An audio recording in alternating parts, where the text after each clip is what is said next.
blockchain and digital currencies, and as well emerging technologies. And he serves as advisory board member for DAC, so Hyundai DAC technology, the blockchain arm of South Korea's largest car manufacturer, Hyundai Motor Group, and as well is an advisor for the Asian Productivity Organization, an intergovernmental regional organization established by convention in 1961 by several governments in Asia to hasten their economical development. And as well is an author that has been writing and highlighting and the idea of thought leadership, especially around blockchain technology, and as well understanding how these can actually create new solutions for the global markets, for the technology, and as well, especially the relationship between governments and industries and all the different areas. His book, one of his last books was published by Kyovo Book Center, the largest bookstore in a chain in South Korea, and together with co-authors Park Young-suk and Shuok Amnison, probably I spelled it wrong, share insights on the blockchain industry.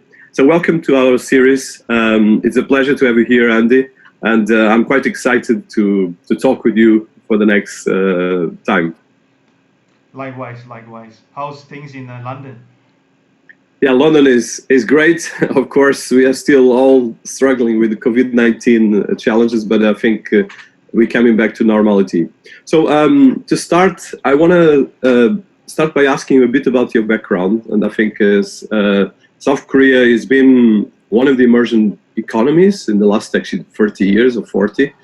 And it's been as well reinventing itself as a cutting edge technology powerhouse that has been actually passing most of the world global powers, and now has taken to the world actually multiple different global brands, from technology, mobile phones, to actually pop music and film. It's been actually leading a lot of different things. So I'm quite curious, and as well, you have a lot of footprint. So can you tell us a bit about yourself, your education, and as well background as a person as well over there in the country?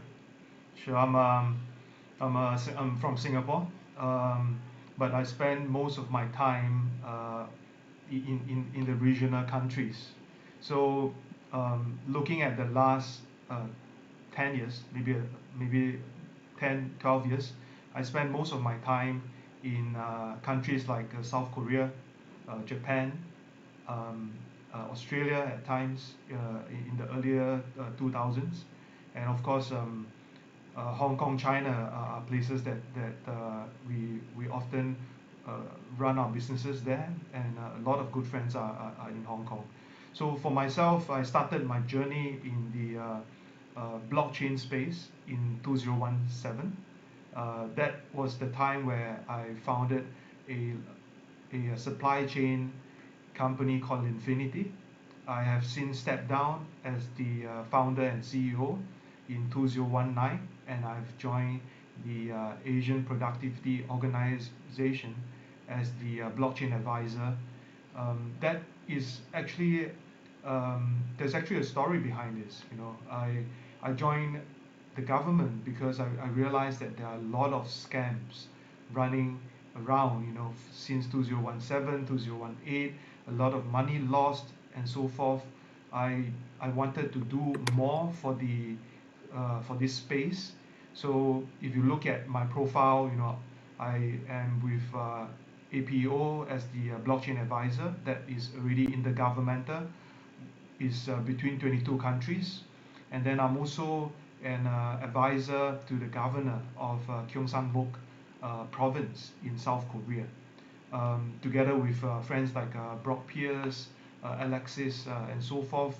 We give advice to government to see how we could use blockchain technology and cryptocurrency to a bigger agenda. Not so much of a speculative front. We want people to be more educated in this space. So that's something that I do. And then most recently, I'm being appointed as the board member for the Hyundai DAC. This is a blockchain arm of the very famous car maker, automotive player Hyundai. So they have a big footprint in the whole manufacturing business, all the way to the tech business. So being part of it would be a very fun thing to do, and also would be a very fulfilling a milestone for my career. So maybe a bit more about myself. During the 2008 2008 yeah 2018, I started to look at blockchain companies. So I have invested into a few companies. One of them is a media group.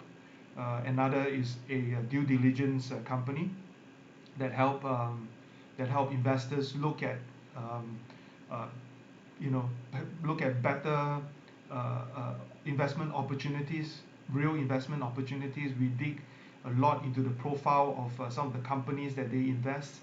And then lastly, I am also a small shareholder in a tech company as well, where we try to do as much as possible to build solutions at a lower price that is made affordable. So my background is as such. For the last 5 years, have been an investor, has invested into the medical scene before embarking onto the blockchain space. I was also the managing director of this one of the Singapore, one of his the biggest Singapore business federation, based in Southeast Asia, based in Singapore. I'm the managing director. We have the biggest base of business contact, under our arm. Um, if you look way backwards, I'm also a director with the Singapore Institute of International Affairs. Um, there's a lot of different things you can Google about me online actually. So last five years is all about blockchain. It's quite impressive, and actually, your background both in Singapore and South Korea, but as well all over Asia, is amazing, because I think one of the things you achieved that is quite unique on the blockchain industry is making a positive bridge between the work in blockchain and digital currencies, and as well institutional organizations, governments that are doing a lot of work on that. So I think before we go to a couple of questions about Linfinity and different organizations that have been working, just on that background and your education in Singapore, and as well then your international profile in South Korea and all Asia, because it's a very diverse ecosystem. You have a lot of different dynamics from governments. Of course, when it comes to Singapore, you are one of, I think, number one most dynamic and competitive economy in the world. South Korea as well is in the top. So how do you see these dynamics, and as well your background, education, even university background, and as well the work you've been doing right now, working with these different countries, before we go to the blockchain and your career achievements? I think what I've done in the last decade, from what I've done in Singapore, building up a think tank, building a business federation and so forth. I think all this experience um, brought me to a conclusion, of sharing the right kind of business mindset with my fellow Singaporeans. That is also one big reason why I have stepped out from my comfort zone, which is in Singapore, and started to build a lot of other things in different countries, different languages, and so forth. Because I felt that, in this current space, whether it's blockchain or not blockchain, um, I hope that my fellow Singaporeans or my friends in the Southeast Asia environment do get the best kind of knowledge and information and insights. So I put myself out in the market, learning different new things, trying to invest in different kind of businesses, outside of Singapore, with the main reason, and one of the main reason is that I hope to bring the right kind of knowledge to Singapore. If you again look at some of the things that happened recently, again, it's a bit blockchain and cryptocurrency related. I do realize that a lot of my Singaporean friends, especially during the last 6 months, where the lockdown happens in Singapore. I stayed in Singapore most of the time I talked to my friends, reconnected back with them. I realized a lot of them got into very serious scams. I'm not talking about a few $1,000s, some of which is in the millions. So you just imagine if today if I spend more time in Singapore telling them what is right and what is wrong, from a business perspective, because some of them they invest in the projects like a normal angel investor and VC. I hope to pass them that kind of knowledge so that they could avoid getting into that kind of scams in the later stages, because a few 100,000 may be a small amount to some, but the bad aftertaste of getting scammed is really bad. So I travel around, I see things very differently, and I do not like to stay put at a certain a place for too long, even for things that I invest in, because I just felt that when I pass the knowledge down to them, and I get the right kind of returns from it, it's time for me to leave. So this goes back to my background. I studied business administration. During my diploma days. I took on a mass communication degree, and then subsequently an MBA. All these things give me a nice paper qualification, a good way, a good door opener to talk to more people, and also give me the right path forward being a business person right now, and also a government person, because it has been very dear to me that like a new industry, like the crypto market right now, the most important aspect of things to drive us forward is actually the governments. So that's the reason why I shifted from being a business guy all the way into the government, so that I could make more influence and share with them the right kind of a message and information about blockchain and cryptocurrency. Yeah, this is a very big focus of the industry, and I think it's a big point. I want to touch that because it's becoming more and more important, actually, and I think especially as the industry becomes more mature and bigger. I don't think it's just about the cryptocurrency industry, but the cryptocurrency is a kind of a fame that is not necessarily always the positive one. And I think that work that you're doing is critical to create, first of all, awareness, but second as well to educate governments and associations. So you've been working with since creating Linfinity, and I would like probably to start with Linfinity, which became a big organization. So can you tell us a bit about the background of Linfinity, and how did you create that organization that became quite prestigious, and the company? And then from that, you went to advise all this different impressive list of global organizations, especially in Asia. Okay. You give me 1 second. Let me click on something. Hold on for a while. Sorry. No worries.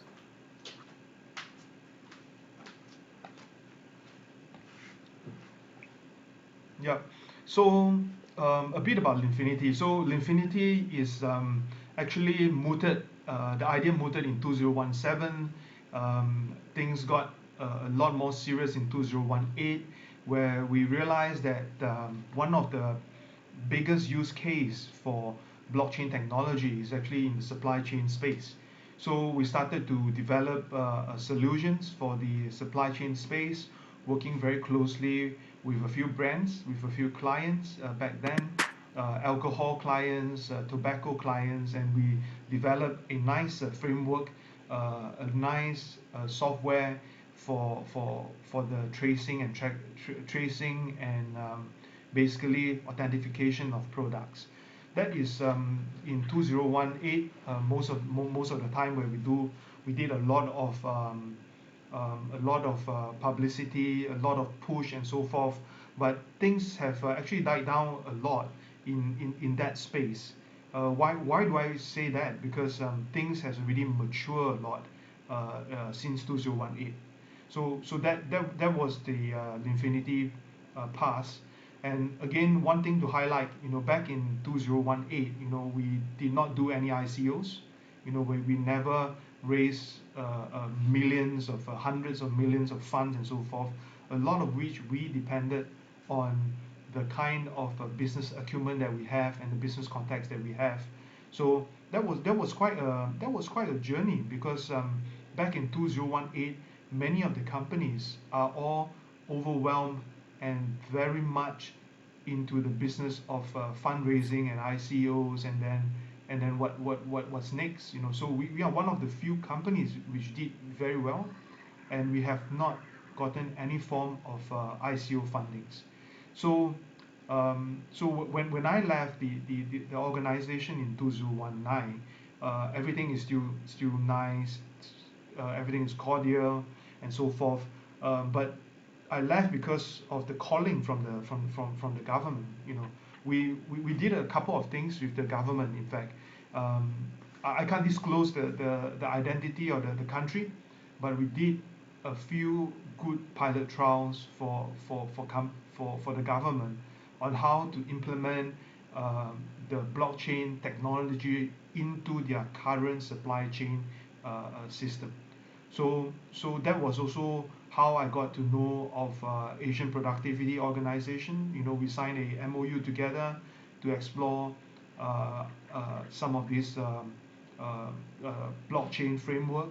And then eventually, when I step out from Infinity, they say, "Hey man, why not give us some advice?" So that was how the whole conversation started.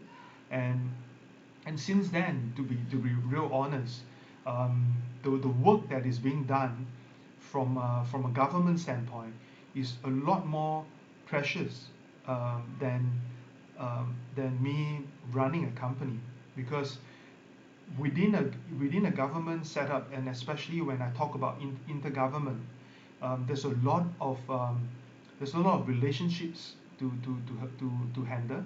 There's also a lot of a bigger agenda that is that can help the crypto industry or the blockchain industry. Why am I saying that? You look at the current framework, that is being panned out, in different countries and so forth. Cryptocurrency is still something that is fairly taboo for some countries, and then for some they are more advanced. But again, they only look good on the paper, on the news and so forth. They have not really pushed themselves through the different floodgates of cryptocurrency. So right now we are just in the very beginning, and a lot of the work and legislation kind of work that is being done are all properly documented, and it is actually a very insightful kind of experience so far, because government will talk to you and see you as an expert on the subject matter, and then from there, they formulate the different plans, the different papers together, and then some of which they finally pass a bill on some of these regulations. And to me, I think these are big achievements, big achievements for myself, big achievements for the governmental groups, and then also is a big achievement for businesses, because ultimately, in order for the bill to pass and work on very well, in the next 5 to 10 years, the businesses must benefit from that. If the business benefit from this whole tokenized model or tokenization model or the commercialized model from this token, what's going to happen is cryptocurrency is going to grow, blockchain technology is going to be widely adopted. So these are some of the things that we put forth very strongly, as a government advisor, and also as a technologist or futurist. We kept trying to push the blockchain and crypto agenda to the right kind of businesses, where they will, without too much of a change, benefit their current business with the adoption of a new technology. That is my main aim, actually. So I think going right now into blockchain technology, and specifically the work you've been doing with governments. So one of the things we're facing right now is that definitely blockchain is emergent And it's probably I would say after AI, the most powerful technology in the world in terms of foundational technologies. Mm-hmm. But if you look at first of all, starting with digital transformation, Mm-hmm. there's a huge lack of even very basic digital transformation capacity by most of the governments. I would say that we are still on the paper technology. So you've been working with some of the leading governments in these areas, like Singapore, where you're based, and as well with South Korea, even Japan, that have great strategies for these areas. But if you look at the rest of the world economy, we still very lack in terms of any basic strategies. And as well, whereas if you look even in terms of blockchain, I think the only countries that really have a strategy in blockchain probably is China, a bit South Korea, Singapore as well, of course, is leading. But there's almost a crazy lack of awareness on these areas. So how do you see this as someone that advises these intergovernmental organizations? And as well in terms of going from the theory to the practice, because like you said, a lot of the scams happen because, first of all, for instance, very basic stuff. If I want to research a company in a country in South Asia, if I go online, I won't find anything about the company. And if I find something about the company, I'll find probably a very basic profile of some of the company or LinkedIn profile, but that doesn't tell me if the person is good or bad, or if there's a good reputation, if there's even a certification from the government, or even just if their company is a company that is in the company's house of the country, which most of the countries don't even have a digital company house. So how do you see this? I'm talking about, so blockchain, of course, solves a lot of problems and is already coming up with massive solutions, but we're talking about very basic stuff that are still not in place. So I would like to see how you see that, especially with COVID-19, that right now is accelerating this, but it's as well showing how fragile most of the governments are and not prepared for this. Sure. I think you have rightfully pointed out that from a government standpoint or from a country standpoint, most of the countries are actually just talking about it, and the implementation is going to be months or years down the road. You're not wrong about this, but do remember, in order for a country to adopt a certain technology nationwide, it's going to take time. So right now we are buying good time, because of COVID-19. A lot of things are actually, everyone is trapped at home. Some of them are restricted, So a lot of all these ideas started to gather together more concretely and solidly in the past 3 to 6 months, actually.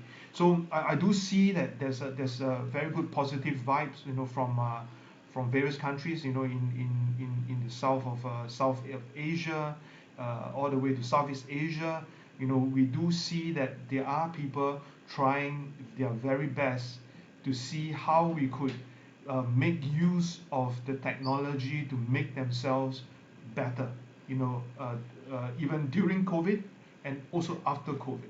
So um, that is the government stand. Most of the governments right now, based on what I understand, they are perhaps a ballpark percentage, 80% of them are okay with the blockchain technology, and 20% of them are thinking that blockchain technology is redundant. All right. So some of my friends and even myself, we tend to push the agenda a lot harder to those countries who are okay and positive with blockchain.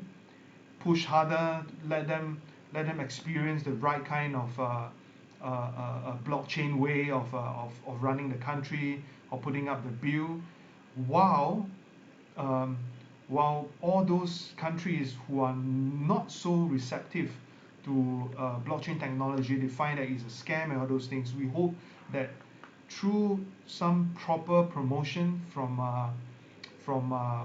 those countries who actually are more pro to blockchain, hopefully through those connections we can influence the other 20% to look at blockchain in a different light. So far, based on our footprint, or my footprint especially, most of them are okay with blockchain technology. But then if you talk about cryptocurrency, then that will be a totally separate kind of a discussion. That's also the reason, when I told you, hey, I had a phone call, before talking to you, to one of the ministry, trying to tell them, how they could look at the current law and look at cryptocurrency differently, because a lot of them look at cryptocurrency as a way to replace the current fiat. And just to be honest, my talk with them has always been, no, please do not look at it from this angle. You should look at this from a technology standpoint at the very beginning, and then look at how cryptocurrency can work in a slightly separate environment or a separate asset class that can actually benefit your country. So that is a very long discussion that we had. Is a 1.5 hours of chat, and finally, they said, let's put a stop, because the forces, the whole denomination, most of them are very reluctant to look at cryptocurrency, and they think that it's not going to help them for the short term. So that is going to be a long conversation, and again, these are conversations that are always ongoing with some of these governmental bodies, and I do hope that things can change, when we can build on a nice portfolio, like you have mentioned. China is very much into the blockchain space, the blockchain technology space. South Korea, we have seen banks adopting blockchain technology for their clearing, and right now we have seen banks handling the custodianship of some of the main coins, within their bank and within their institution banking and so forth. So I'm glad to see that all this effort has actually put into the right place and right position and right time right now, where you see a lot more adoption, during the last 3 to 6 months, and in Singapore as well, you know it very well, that we have a very good regulation framework, to look at new technology like blockchain and also cryptocurrency. Many companies actually registered themselves in Singapore, and use Singapore as a base or as a headquarters. As long as you file your books properly, work within the guideline, Singapore is actually the one of the best place to be at, when you operate a crypto or new business in a new environment. So Singapore is actually a nice crypto or blockchain heaven in the Southeast Asia, or even some say in Asia. So work that is being done right now has always been pro blockchain and pro crypto, and right in the beginning of our chat, this journey has just started. So we hope to see more good actors in this field, in this space, trying to push out the best agenda. Yeah, completely. So I have on that level, and I think bearing in mind all the work you've been doing, especially with governments. So one of the organizations that is probably one of the most impressive in your CV and profile is especially the Asian Productivity Organization, which is I didn't know much about it, but it's quite interesting, as an intergovernmental regional organization established in 1961 that comprehends around 20 economies in Asia, which, let's be honest, Asia right now is driving the world economy. And as well, most of the world population is actually in Asia. If you look at between China, India, and most of Asia, we have probably 60 or 70% of the world population, or even more. So in terms of this organization, and it's interesting because you've been working with them, and there's a recent article from yours where you look at integrating the blockchain tech. This is your title, integrating of blockchain technology with traditional industries. Could you tell us about this, and how do you take this to these organizations? Because I think this is the way to go, and I think everyone listening to us should actually look at these ways, because I think, like you said, the only way to make sure this technology can change the world is making sure that governments understand them and business work together to actually use it as the right tools. So could you tell us about this work with this specific organization? It's a bit about this article and the way you see blockchain technology with traditional industries. Sure. So, so if you look at the Asian Productivity Organization, you know, they in the governmental organization where they look at productivity, you know, they look at Industrial 4.0, they look at the best way to help equip governments or even organization how to better, you know, better efficient, you know, in some of the things that they are doing. And the last Secretary General, which is Dr. Santi from Thailand, um, he's a slightly different kind of a guy. You know, he's a very futurist kind of a politician. He looks at blockchain as a good solution in the future that is going to help solve a lot of trust issue and security issues within within Industrial 4.0 or even 5.0 in time to come, because you know there must be a layer or maybe a protocol that is like blockchain, interacting with machines and machines, or interacting with the different oracles and so forth, to make sure that the data are safe and the security is there. So having said so, you know, I do believe that agenda as well. And in fact, uh, companies that I have talked to right now at this current moment, big companies especially, they are also looking at solutions to help them solve some of these trust issues and security issues within their um, within their organization. Because as you grow bigger, you will have more of such problems, less transparencies, and so forth.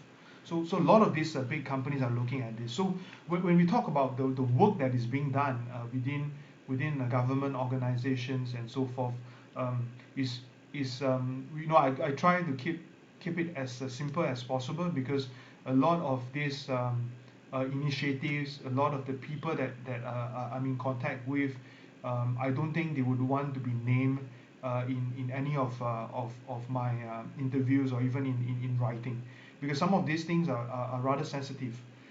So let me give you an overview, you know, on how governments work is like, you know, on blockchain and cryptocurrency. So typically, whenever a government want to find out uh, usage of a certain technology, you know, they have their own smaller working groups like a fintech group and so forth, or ministerial group that is dealing with finance technology kind of thing. So most of the Asian countries, they put blockchain and cryptocurrency in that space. So I've spoken to a lot of guys, good people as well in the monetary authorities in the region. Um, they want us to tell them a few things. One, what can the blockchain technology do for them from a ministry standpoint? What can the blockchain technology do from a nation standpoint? All right. And then lastly, what can the technology do for some of the companies that they would like to uh, you know, put forth as a good pilot trial, or even a actual implementation. So these are the three different levels of things that we do most of the time. And throughout this whole journey, the fun part about this is that sometimes the government guys or the ministries will then become a bit lukewarm, you know, a bit say, this thing can be dragged, you know. But eventually, the third option, which is the third layer, which are the businesses who are more keen to look at how the technology can help their business. So so at least for myself, most of the time, you know, we go on a government level, and then the government will introduce some of the good businesses in, to look at how the implementation can be done, how AI or IoT or even some of these new initiative that they have, can merge with this technology. So eventually, some of the government guys will go, okay, it's going to take a long while, let's work on some paper and so forth. Then the businesses actually step up a lot, because the businesses want to know how this technology can help them. You know, just a very simple example. One of the companies came forth and say, hey, I want to do traceability and tracking of all my products that is manufactured in this what is this place? Sorry, in Philippines. Because they felt that a lot of their products are actually circulated in the market, with their branding, and it's not entirely authentic. So when they came forth, they are all very skeptical about the technology, how blockchain is going to work. And then after you tell them about how blockchain will work for them, they become very excited, because they want to solve the problem of having all this extra export or extra circulation of their product within the country itself, because it's a very big problem and it's a big revenue loss to them. So most of these businesses will then look at how this can be done, and then subsequently, of course, they are also looking at whether governments can give them some grants to pilot trial the technology, the software, and then from pilot trial they will move to the actual implementation of the technology. So this whole process usually from the point of interaction to the point of pilot trial is usually about 3 to 6 months, and a lot of these are all ongoing, because work for technology is always changing, and a lot of these businesses who adopted technology like blockchain want to be updated as well, and they are constantly pushing. So one of which another businesses came back, to look at using cryptocurrency as a form of loyalty point. So they are thinking out of the box right now, and like I told you, I'm trying to help them to see how this can benefit them as a business, and also how the government can help them, to cut down on some of the fundings, through grants or through some kind of industrial help as well. So this journey is very long, and again, we have just started the whole journey. And I think this is for me the most important thing, is this kind of work with governments is the only way to look at first of all finding better ways, and that's why we create as well this podcast and as well the Citiesabc.com. So I have one question when it comes to blockchain technology. So blockchain technology, especially in coordination with the artificial intelligence, can actually create one of the best set of solutions for anything related with like the internet of trust that Don Scott has been mentioned, but as well the area of highlighting solutions in terms of identity. You mentioned supply chain, a lot of different things, but as well can be very dangerous if used for centralized systems, because if you use some of these things. So how do you see this work of, first of all, highlighting the use of technologies, just create awareness, because there's no awareness still enough at least, and at the same time working in a way that we create meaningful solutions from both the blockchain technology and especially in relationship with artificial intelligence? Well, I just candidly, next week I'm actually speaking at the ASEAN Summit 2020 on the 16th, and coincidentally the topic is about AI and deep tech, and of course somewhat blockchain is going to be part of it. So based on what I see, artificial intelligence or or AI is really going to help our lives and help in some part of of our daily lives as well. Just quote you another example. There's a smart city project that is ongoing. They are looking at various technology to help improve lives and citizens within the smart city, and artificial intelligence is actually one of them. So imagine yourself coming back home, getting everything ready, your food is done, your laundry is washed, and all those things. They tend to have this very futuristic kind of outlook, within the smart city. Um, but having said so, when you talk to the project owner, one of the taboo that is within their thought space is it really trustworthy enough for artificial intelligence or AI to learn what we do daily and then help us control all aspects of our life within the smart city? So such thoughts actually came up from the project owner, and I happened to be there as well. So I told them very specifically, whenever you talk about artificial intelligence, they learn what we do, through a different set of deep learning criteria. They know your habits, so forth and so on.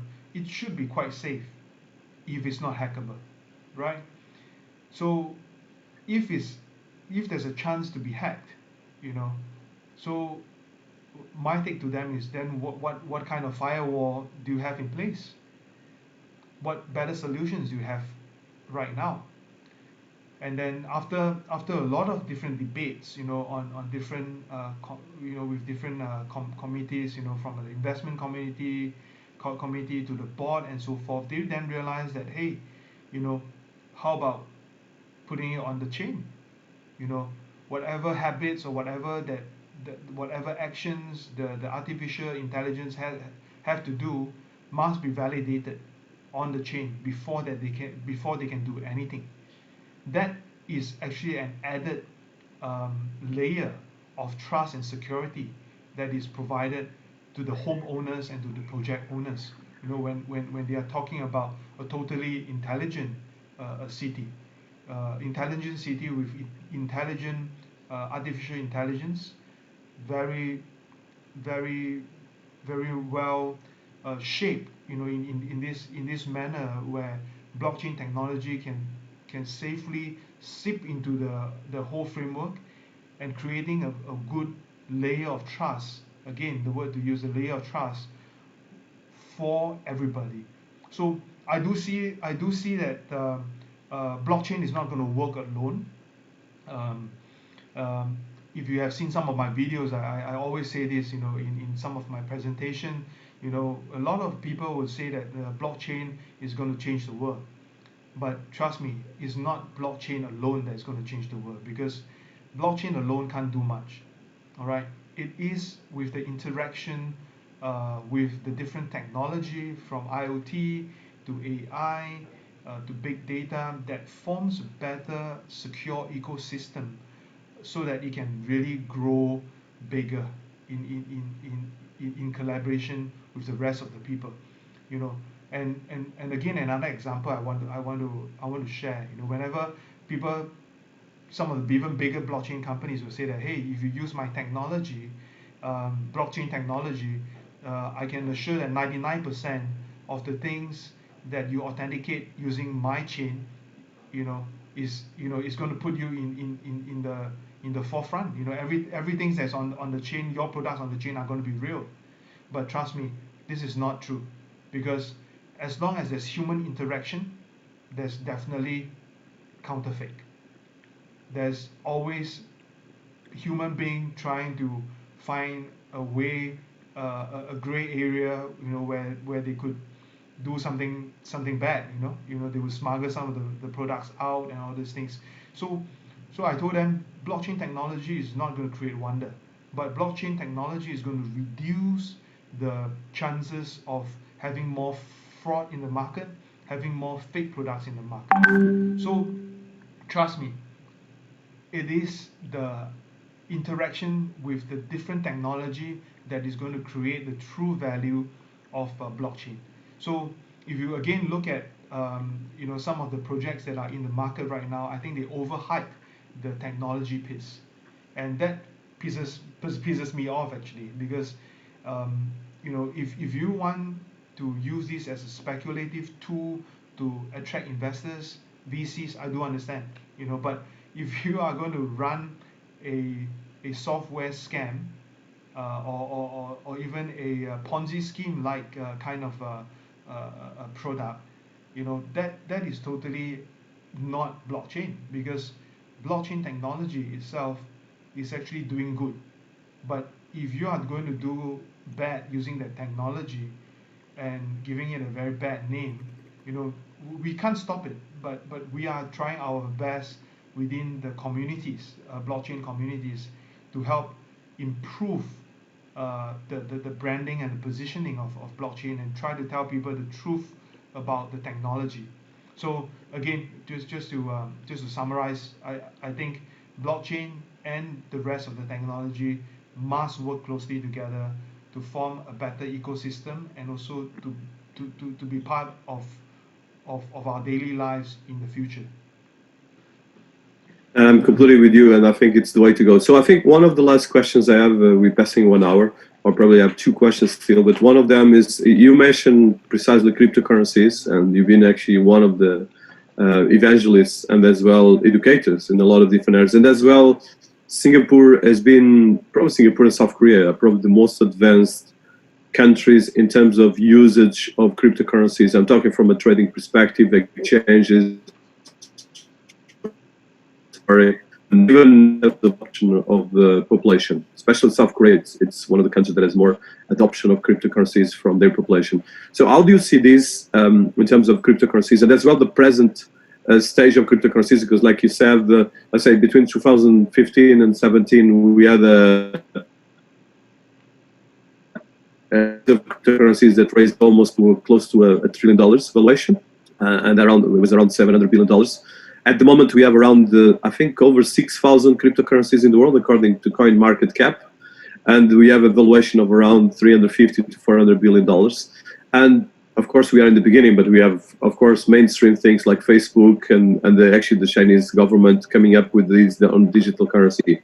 So, how do you see the cryptocurrency industry right now?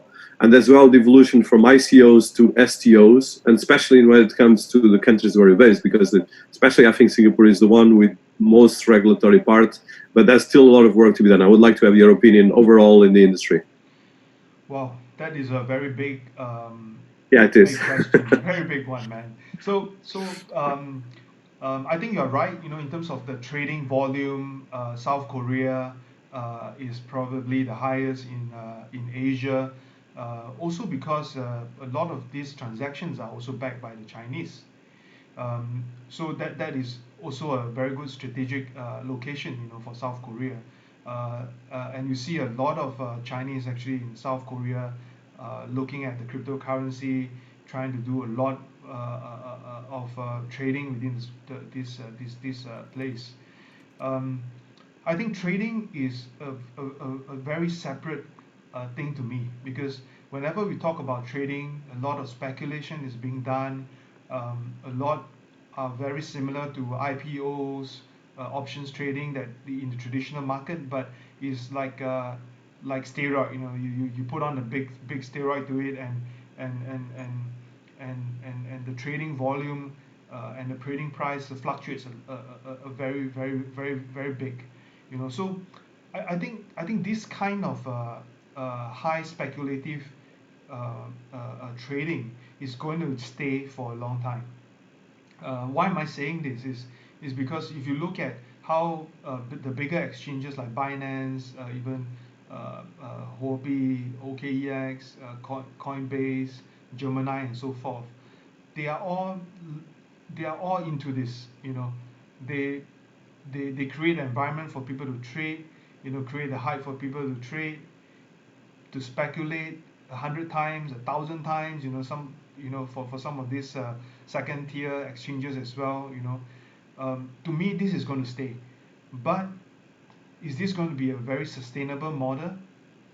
I personally felt that it's not a sustainable model because there is obviously lack of governance and lack of compliance in some of these trading activities. Like the recent DeFi, people traded sushi, carrots, sun, a lot of all these products. All these things are just a fad. It's not sustainable. Because you do not channel enough revenue or profits to sustain such speculative activities. So I think it will continue in terms of the trading. I hope to see less of all these speculative coins that are in the market, because it's going to put a very bad name to cryptocurrency. Because you can see that the price of the coin at $10 early in the morning, and then in the evening it could be worth just 2 cents. All these things should be stopped, and it should be regulated. And that is how the cryptocurrency space is going to grow. With regulations, it's going to grow. With regulations, the bigger exchanges will actually become even bigger, because the regulations will help them bring in more retail investors and more people into the space. And if you can protect their investment in whatever manner, again, their market cap is going to triple, it's going to just skyrocket. So cryptocurrency space, in my humble opinion, is going to stay in this manner. But if you look at cryptocurrency space, it's also divided into different kind of usage. It can be a utility token, it can be a payment token, so forth and so on. The classification will expand. The different asset class will also be labeled in time to come, and that would also help cryptocurrency market to grow, because certain activities or a certain kind of tokens are actually more security based than a utility based, right? So we have to be in the right framework and right mindset to classify them properly so that they can grow. So in your question as well, you have mentioned about STO, securities token. I think in Singapore, there are a couple of licenses being issued for a registered market operator. Some of them are into the security space, tokenizing real estate tokens. Some of them are tokenizing artwork. Some of them are tokenizing vintage car and so forth. So a lot of all these activities are in the market. But again, the biggest issue that I have to highlight is there's a lack of liquidity. You just imagine, you have a real estate in maybe in Cambodia. If the Cambodians are not going to buy it, right? You package this into a STO project and try to sell small portions of it to other Asian people. It's not right, because the other Asians or the other investors are not dumb as well. They will do their due diligence, and they will know that, hey, if the locals are not going to buy it, it is overpriced. Why should I go in? So there will be a very big liquidity issue, for some of these STO projects or even companies that is based in Asia. But having said so, the way to work around is to look at possibility of multi-listing. You can be listing in Switzerland, you could be listed in Malaysia and Singapore simultaneously. Perhaps that kind of model can give you more liquidity, more investors coming into the space. But then again, companies are very reluctant to do it, because they are reluctant to share the pie. They are reluctant to share the client, to all the different to different countries and different operators. That would be a separate issue to come. So just again to sum up, I think the cryptocurrency space, the current format, current playbook is going to stay for a while. More governance is going to step up, more regulatory standards is going to be in place in the early 2021, based on what I know from some of the countries, and that would help reduce risk and also reduce complications from fraud and so forth. So that would reduce. Overall, it's still going to be a growing market, 100% growth. Completely, and I think it's very good points you made here. So, as the last question, and I think especially with your work around the both the intergovernmental work around blockchain and emerging technologies, and as well with the different organizations, governmental organizations, especially in Asia, but as well worldwide. What would be the highlights that you give for business and organizations and governments as well that might listen to this? We've been interviewing some ministers, and we're going to be interviewing a lot of governments. From your experience working, what would be like, let's say, a blueprint to make sure that we can actually go forward on these things? Let me put it this way. From my own experience, there isn't a blueprint or a standard way that governments or even businesses must adopt. I think the main takeaway message that I want to share with you is the government or the businesses must find the right business advisor or the right blockchain expert to help them, because I do see a lot of not a lot, plenty, man, really, of wannabe blockchain experts who have not started their own projects before. They have not put their own money in projects, have not put their money in listing the project, have not put their own time and effort to manage a community, and certainly they have not looked at the regulatory pinpoints or pain points that is in the market, but they claim that they are experts. So what I want to share is, in order for government and businesses to work well, they must go to a set or a group of experts that are really experts. All right, not experts wannabe telling you rubbish and eventually getting the business into trouble. I think you have seen a lot of these guys in the market, Dinis. So I hope the government, especially the government, should go to the right kind of expert to make sure that their agenda or their issues are rightfully addressed, and that should be the way forward, really the way forward. I'm completely with you, and I think very good point. So, last question is, where can people find you? Some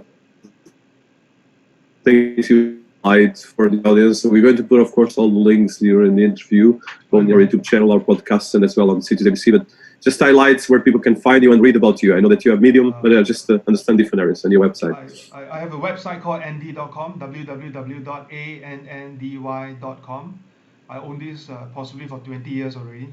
So you can get my data, my contacts, the work that I've done from that website, and I'm quite searchable actually.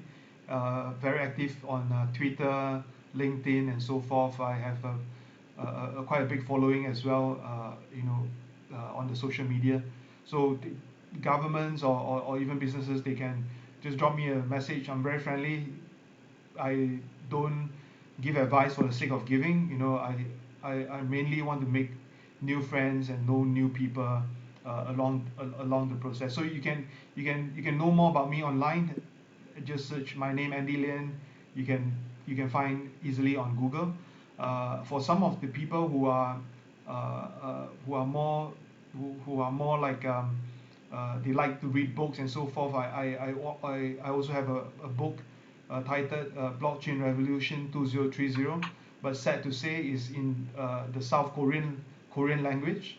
All right, but is a very good read on how I see or how we see the future of a blockchain is going to be like in the next 10 years. And just to be real honest, that book, the content itself, is still very relevant in today's context, and it should be going in that direction in the next 10 years. And I hope the next year I could publish an English one or even a Chinese version of the blockchain book with new content in it. So I'll share with you once I get that.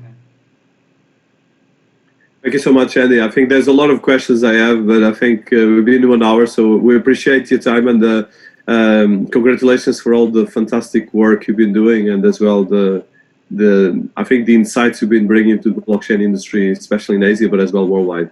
Thank you. No problem. It's my pleasure meeting you, and hope to interact more with you, and stay in touch, man. You got my number. Completely. Thank you so much. Thank you. So, Andy, I have two things actually that I would like to follow up, separate, of course, from the interview.